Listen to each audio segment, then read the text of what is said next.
सूरत के कापोद्रा इलाके में 28 लाख की मोबाइल चोरी का मुख्य आरोपी पकड़ा गया है। आरोपी रामनिवास गुप्ता चोरी का मुख्य आरोपी था। आरोपी के खिलाफ महाराष्ट्र और गुजरात में चोरी की 65 से ज्यादा मामले दर्ज है। आरोपी महाराष्ट्र में रहता था और चोरी करने के लिए सूरत आया था।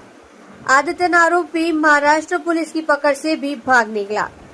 गुजरात मोबाइल चोरी का मुख्य आरोपी सूरत के कापोद्रा में पकड़ा गया, जहां कापोद्रा पुलिस इंस्पेक्टर श्री असुरा साहब ने आरोपी के खिलाफ अपराध दर्ज कर आगे की जांच हाथ ली है।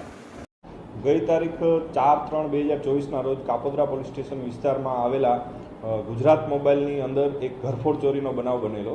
આ ઘરફોડ ચોરીની અંદર ગુજરાત મોબાઈલની અંદરથી કુલ 29 લાખ રૂપિયાના નવા કિંમતી મોબાઈલની ચોરી થયેલી। જે મોબાઈલની ચોરીના અંતે ગુનો દાખલ કરી અને કાપોદ્રા પોલીસ સ્ટેશન દ્વારા એની તપાસ કરવામાં આવેલી।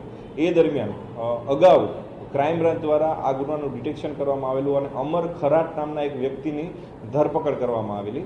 અમર ખરાટ નામના વ્યક્તિની ધરપકડ કરવામાં આવેલી। એની પૂછપરછ દરમિયાન એવું જાણવા મળેલ કે આ ગુનાનો મુખ્ય સૂત્રધાર અને મુખ્ય ચોરી કરનાર એક આરોપી રામનિવાસ ઉર્ફે રામા ગુપ્તા, જેનું રહેઠાણ થાણે મુંબઈ છે, એ આ ગુનામાં મુખ્ય સૂત્રધાર છે। જેથી તેની પણ આમાં કાપોદ્રા પોલીસ સ્ટેશન દ્વારા તપાસ કરવામાં આવી।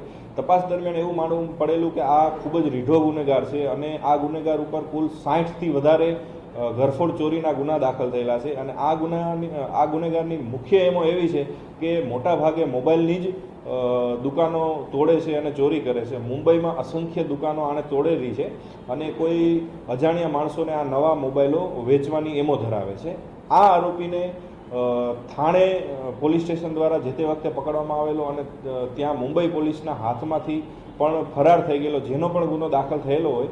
અને આશરે 1.5 મહિના પહેલાં આ આરોપીને મુંબઈ પોલીસ દ્વારા ફરીથી પકડવામાં આવેલો અને એ થાણે જેલમાં બંધ હતો, જેથી થાણે જેલમાંથી એનો કબજો મેળવી અને હાલ જે ગુજરાત મોબાઈલમાંથી જે મોબાઈલ ગયેલા છે એ ક્યાં વેચ્યા છે, કેને આપેલા છે, એની તપાસ હાલ ચાલુ છે અને આરોપી હાલ રિમાન્ડ ઉપર છે।